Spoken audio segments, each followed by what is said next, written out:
Have you ever seen male birds with beautiful colors trying to impress the almost unnoticeable females, blending in with their environments? The male birds are very central, wanting to be seen and noticed, dancing around the females.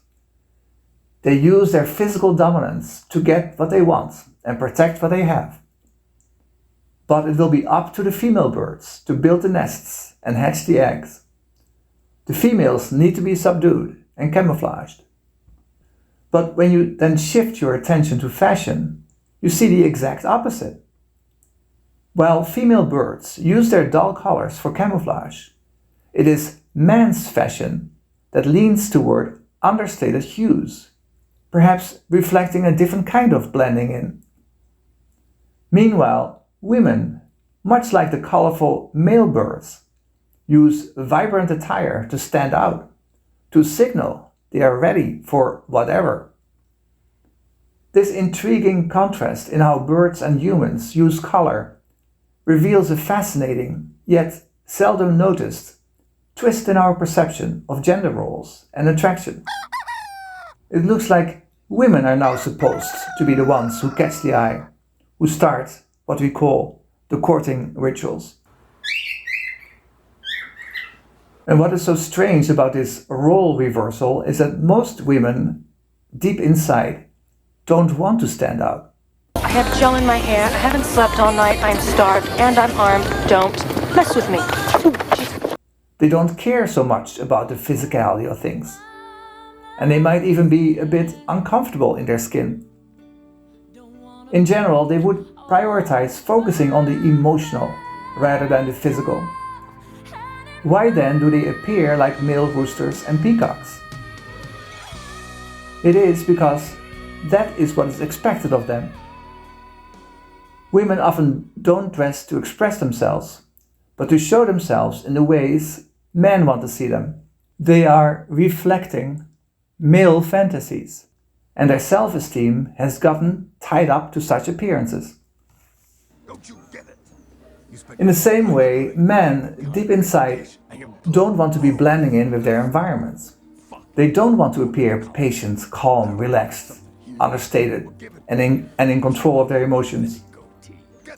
In fact, men are often emotionally less developed than women. They're sailing the turbulent currents of their blood and care mostly just about themselves and their physicality. They would love to show themselves as the roosters they are. But women wouldn't care about that. They care more for the emotional maturity of their mates. And so that's what men try to project when they dress up. They try to materialize female fantasies.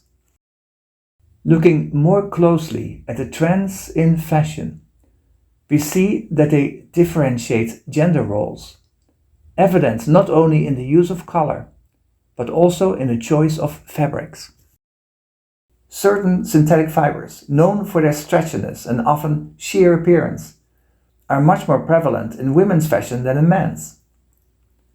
This is particularly evident in items like undergarments, tights, shirts, dresses and skirts. These fabrics cling closely to the body, showcasing and amplifying the female form in expressive and revealing manners. Such designs cater to male fantasies of women's appearance, often blending allure with a sense of unattainability to increase the appeal of women and build tension. Indeed, fashion amplifies the differences between men and women, builds tension.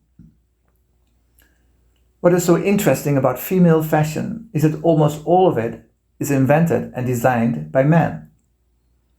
Men invented nylon, spandex, lycra and similar fibers. And men also invented pantyhose, stiletto heels, bodycons, thong panties, and so on. And we all know designers such as Yves Saint Laurent, Karl Lagerfeld, Christian Dior, Ralph Lauren, Giorgio Armani. Men are, of course, in the best position to materialize their fantasies about women. The most extreme expression of male fantasies about how women should be dressed involves no women at all. This happens when women are not even wearing the clothes that men invented and designed for them. When men are wearing these clothes themselves, becoming drag queens. They may be trying to mimic women, but they are in fact showing themselves as men, enveloped in their own male fantasies. But drag queens are an exception, of course, and most men avoid the stretchy and sheer clothes that are so typical for women's fashion. Men's clothing is generally crafted from traditional materials or straightforward synthetic fibers, mostly featuring muted colors that merge with the grays and browns of urban environments. Additionally, men's attire is designed to be comfortable and oversized, intentionally concealing the body's shape.